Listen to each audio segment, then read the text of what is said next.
What's up, guys? Welcome to the Coach Fits podcast, where we simplify exercise and nutrition so you can get leaner, stronger, and become more energized. I'm your host, Brian Fitzsimmons. Let's get it started.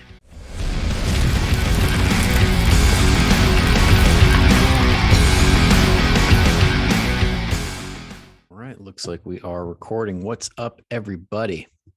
Welcome back for another episode. We're going to continue today with the Mythbusters theme. So today I'll be talking about if the gym is actually intimidating or not and what's really going on there. If 6 to 7 days of training or doing 2-a-days is actually optimal for the best results possible, and why every macro does not matter. So before we go into that, a little bit of the intro.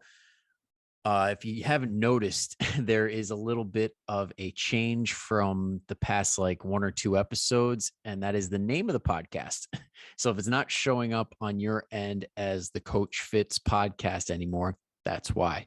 Sorry for the confusion, but going forward, it is now Fitness and Nutrition Simplified with Coach Fits. So that way, hopefully we get a couple more people searching and finding us, and we grow this community. And because I'm changing things up, I'm also improving things.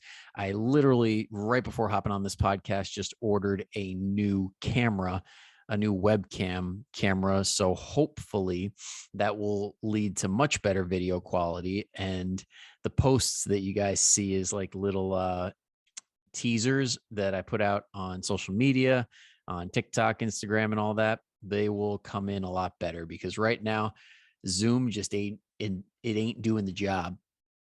I don't know why. With the way that it looks now, it looks fine, but when it comes through after downloading it and doing all that, just looks like shit. So yeah, hopefully that'll fix that.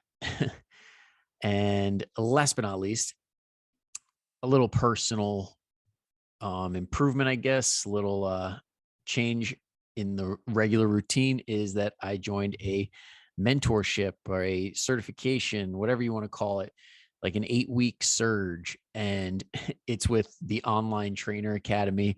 And with this certification mentorship thing, it's going to improve my services going forward. So I'm very, very excited about that. And it's going to help, again, grow the community, get more people involved, and all good things. Cannot wait to jump right in.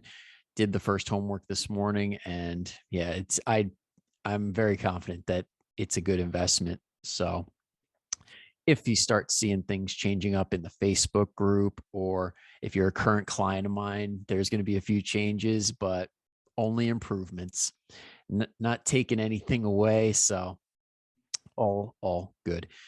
Let's jump right in. Today, the podcast is a little bit rushed. I'm not going to lie. So I didn't do quite as much prep work for this, which could be a good or a bad thing. Who knows? We're just going to roll with it and see what happens. First topic is the gym being intimidating. Now, I think if I remember correctly, it was like Shape Magazine or something, or one of those. And it put an article up saying like how the gym is intimidating and like you shouldn't even bother because everybody there's a jerk. They're looking at you, they're judging you, and it just is complete crap. You hear a lot of this when you hear the people in the space of body positivity and all that. And before going into it, I'm all for the mentality behind it. Like be happy with yourself, be proud of yourself, but that doesn't mean that you should feel like you can never improve yourself or you can never take your health and optimize it, because that's what you see a lot with these healthy at every size people is, oh, you don't have to lose weight. You can be obese and healthy. And it's like, that's just not true. It's just a flat out lie. When you get into those heavier categories, like your BMI is past a certain point, it's a fact. It's not a matter of opinion. It's a fact. Your orthopedic stress, like your joint stress, is way higher than a person with less weight. The chances for diabetes and all of the complications related to that go up.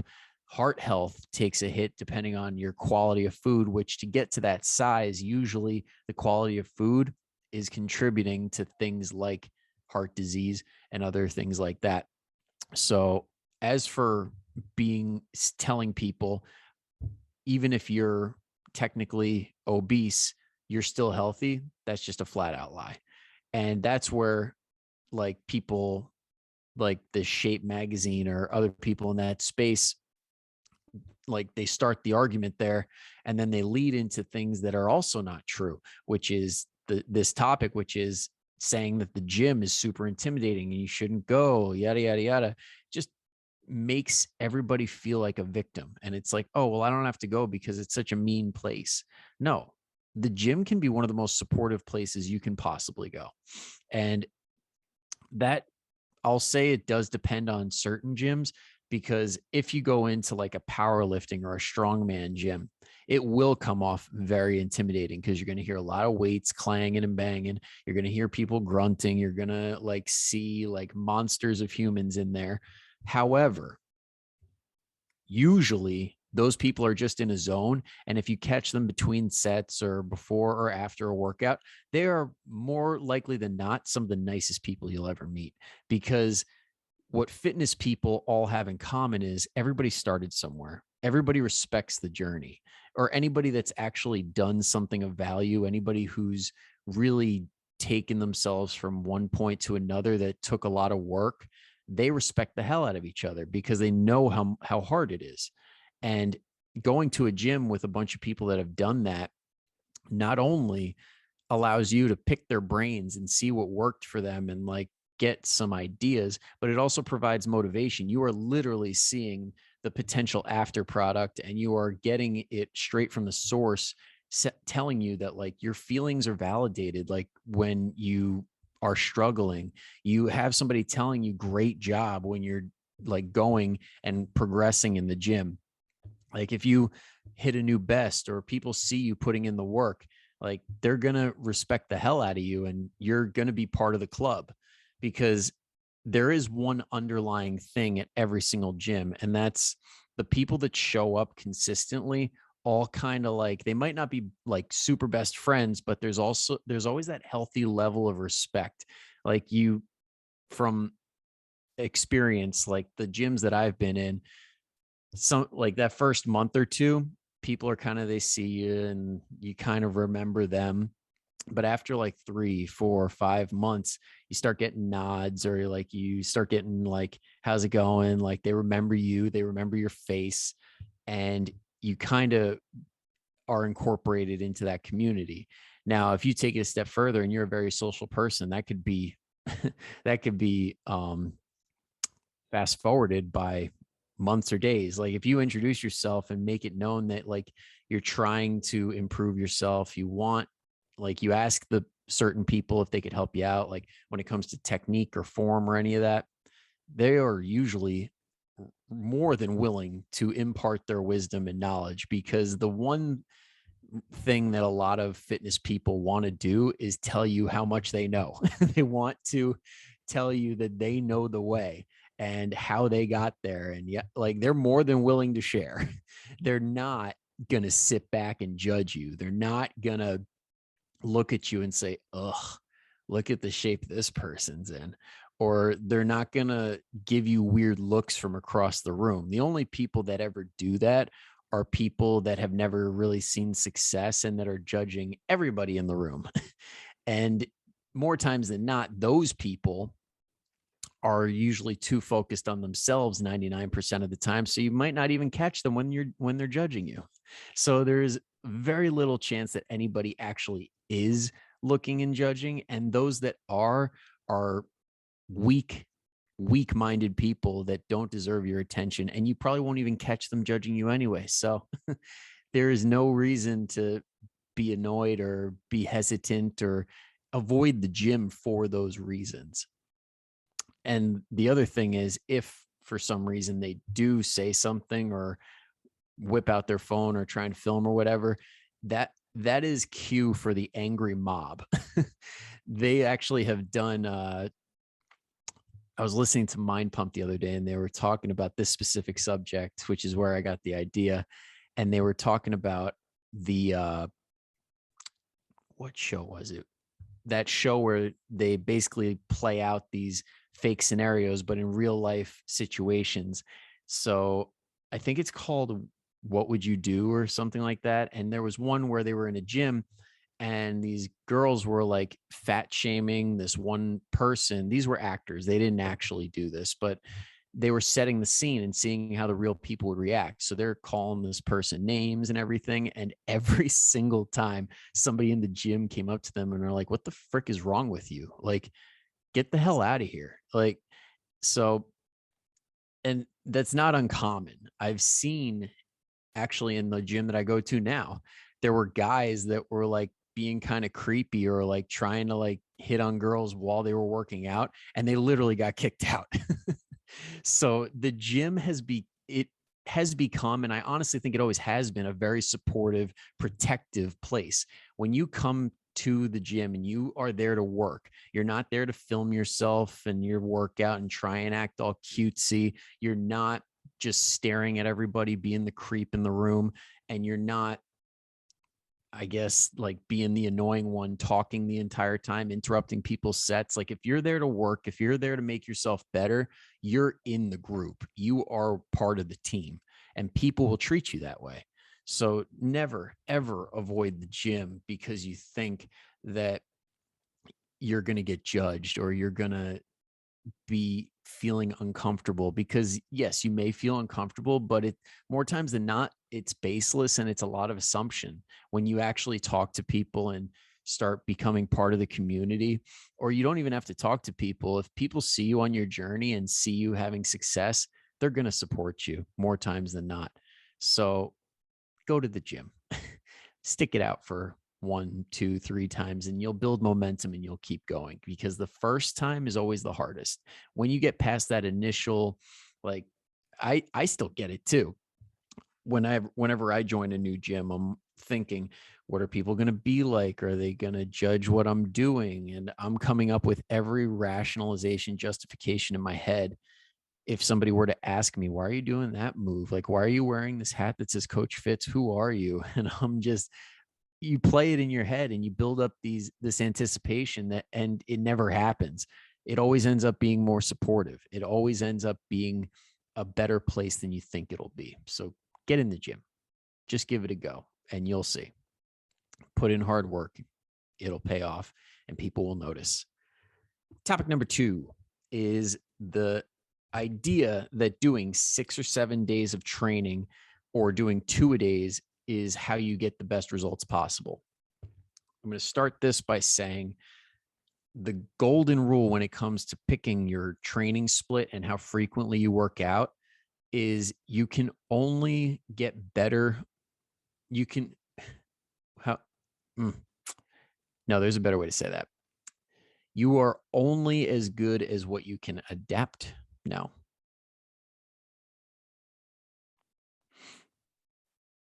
The golden rule is it's not about how much work you can do. It's about how much work you can do and recover from. Because when you recover, you adapt. And adaptation is what the goal is. That adaptation is changing your body. And that's what we're going for. So 6 to 7 days of training or doing 2-a-days are typically seen in the bodybuilding space. And when it comes to the bodybuilding space, that area of fitness is muddy water when it comes to advice, because you get a lot of advice from people that are on performance enhancing drugs. And one of the things, the main reason that performance enhancing drugs work is because they allow you to recover at a rate that is not normal. Like, it is an accelerated rate of recovery. So these people that are doing these leg days that are hours long, or they're doing these 2-a-day workouts that drive their fatigue through the roof, they can be fresh the next day or two. If you're a normal person replicating those exact same workouts, it can destroy you for a week. You're not going to bounce back from that. And the likelihood of getting hurt by repeating that over and over again by stressing your body to the point where it's not recovering and doing it week after week after week just beats your body up. It doesn't get you any better. And more almost across the board, it will lead to shittier results than if you did a 3 or a 4 day program where you hit just enough volume and you do everything that you need to do.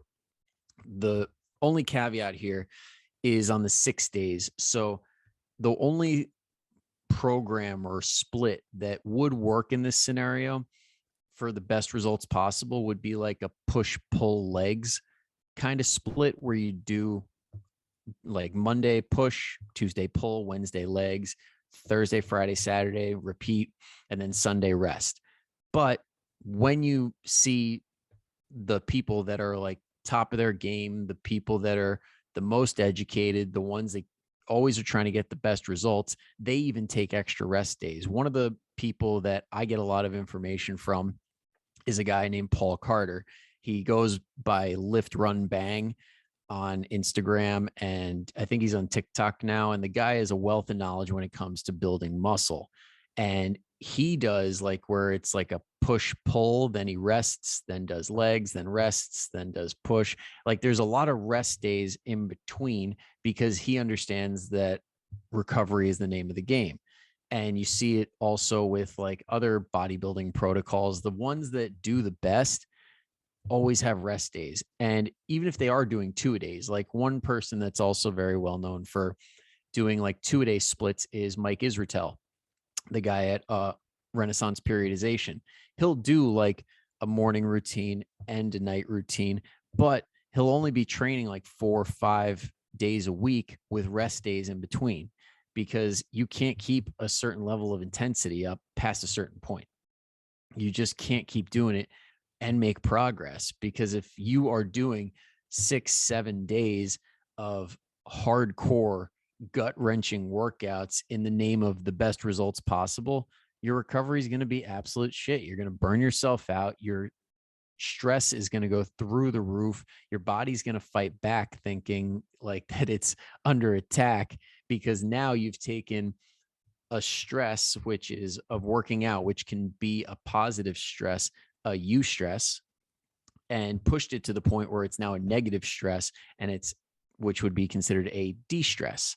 For those of you that don't know the two different types of stress, eustress, de-stress, we want the eustress, we want the good stuff, but you can only get it to a certain point.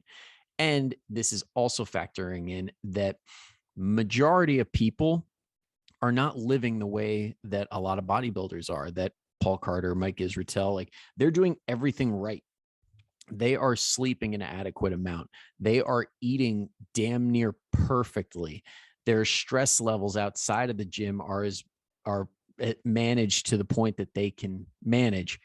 They're hydrating well. Most people are not doing that. You can't do 6-7 days of training or 2-a-days if you sleep like shit, if you're drinking every weekend, if you're not getting enough water throughout the day, if you're going to a food truck every day for lunch instead of packing your meals or getting a quality meal from somewhere that has like quality food options. So you just got to, it really comes down to awareness. Like, what kind of person are you? Like, what can you manage? What is the best for you?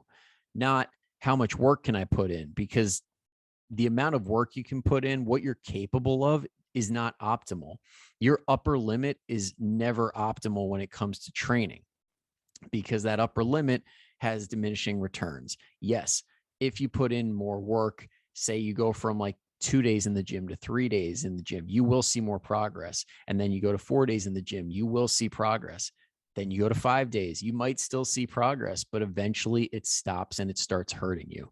So you got to find that point, and you got to realize where you're at based on your recovery factors, your sleep, your nutrition, your hydration, and your overall programming too. You should be doing workouts that you feel better leaving than when you did walking in. You shouldn't be barely walking out, like hobbling, looking like a penguin trying to get to your car. You shouldn't have to like hoist your arm up because it's dead and you can't lift it from all the shoulder raises that you did. That's the stuff that, again, people that do things like in performance enhancing drugs, like they can recover from that. Or if you're a teenager or a 20-year-old where your testosterone is at the point where it's basically like having performance enhancers, you can pull that off. I've done it. You can. But as you age, the recovery process slows down. It's just what happens. It's a part of life, and you got to acclimate for that. So if you're at that point where you're in later 20s, your 30s, 40s, 50s, this is stuff that you have to consider. And you really got to take a hard look at your life and how you live and what you're capable of doing based on those factors. So to answer that topic, 6 to 7 days of training and doing 2-a-days for 99.9% of people is stupid. It doesn't work. If anything, it only hurts you. And the last topic is focusing on every single macronutrient and why that does not matter. What I'm talking about when it comes to macronutrients, there's 3 macronutrients. There's protein, carbs, fats, and together they all equate to what your calorie total is for the day, for the week, whatever. A lot of people stress over every little gram. And again, speaking from experience, there was a point in time where I hit my protein, carbs, and fats perfectly every single day for about 4 or 5 months straight when I was doing a bodybuilding show. In that context, yes, it does matter when you're trying to compete.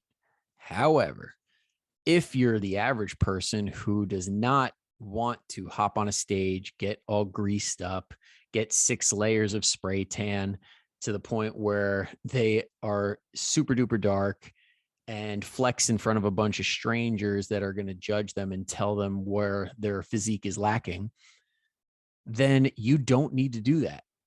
Or if you're not a competitive athlete, like an Olympian or a competitive level CrossFitter, notice I said competitive level, not if you just go to the box for the CrossFit box for your weekly classes. If you're at a competitive level where you are actually at a point where you're fighting for every little inch, every last like little bit that you can get to try and get you to that first place, that makes sense to count every single macro. More specifically, the carbs, because carbs really drive performance. That's in the context of everything else, like making sure that your protein is right, you have enough fats. That does matter. But for the average person, the only 2 things that matter are your calories first and foremost, because calories drive the bus. They are the reason that you're losing or gaining weight, plain and simple. And to make sure that if you're trying to lose weight or trying to build muscle, you're just trying to keep a healthy composition, your protein needs to be high enough. So those are the only 2 things that you need to focus on, because carbs and fats, while they matter, they really don't. They can fluctuate. They can change depending on your eating preferences.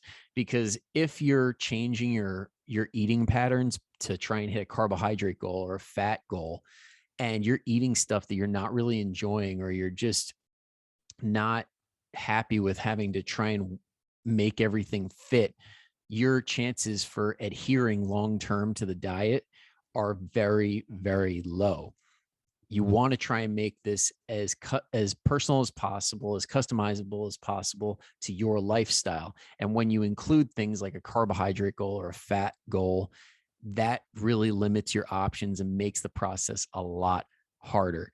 And they don't factor in when it comes to more or less fat loss. They've measured high carb versus low carb in different studies and found that it makes almost 0 difference.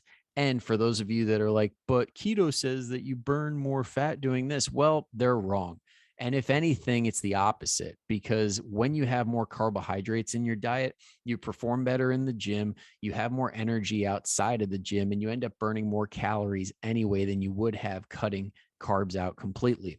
So yes, if you're eating more fat, you will burn more fat because you're consuming more fat. Does that mean that it's going to come off your body? No, that would come down to the total calories, because What matters is the balance at the end of the day. Are you in a caloric deficit or a caloric surplus? Just because you're eating more fat, that does not bend the rules of thermodynamics. And again, they have shown this in studies time and time again. That's why when you see these groups like these keto groups or just low carb groups, they always rely on mechanisms, not actual outcomes. They're like, but when your body does consume this fat, the oxidation levels are higher and yada, yada, yada. And it's like, okay, great. So did you test that? Like, did you put it into the lab and like actually test people on a low carb diet to show that they lost more fat than somebody who didn't? Oh, they did. And they found the opposite. So your mechanisms don't mean shit. They form a theory and then they form a hypothesis and then you test that hypothesis. That's the whole scientific method, is you form a hypothesis based on what you think you know, and then you test it to find out if it's true or not. And guess what? It's not true. So for that reason, you don't have to stress the carbs. You don't have to stress the fats. As long as the calories are right, as long as your protein is high enough, you will be fine, depending on whatever your goal is. Like if your goal is to build muscle, or if your goal is to increase performance, or if your goal is to lose body fat, those are the two big ones. And then if you are in that rare air of being very, very competitive and you want to perform your best, then you can focus on the carbs. Just make sure that the fat is like at least 20% and you're good. So that's all I have to say about that. That wraps it up for this one. I hope you guys learned something. Go kick some ass, and I'll see you guys next time. Thank you so much for listening. If you enjoyed it, be sure to leave a 5-star review. If you found the information helpful, go ahead and share it with somebody you think could use it too. And don't forget to subscribe so you don't miss an episode.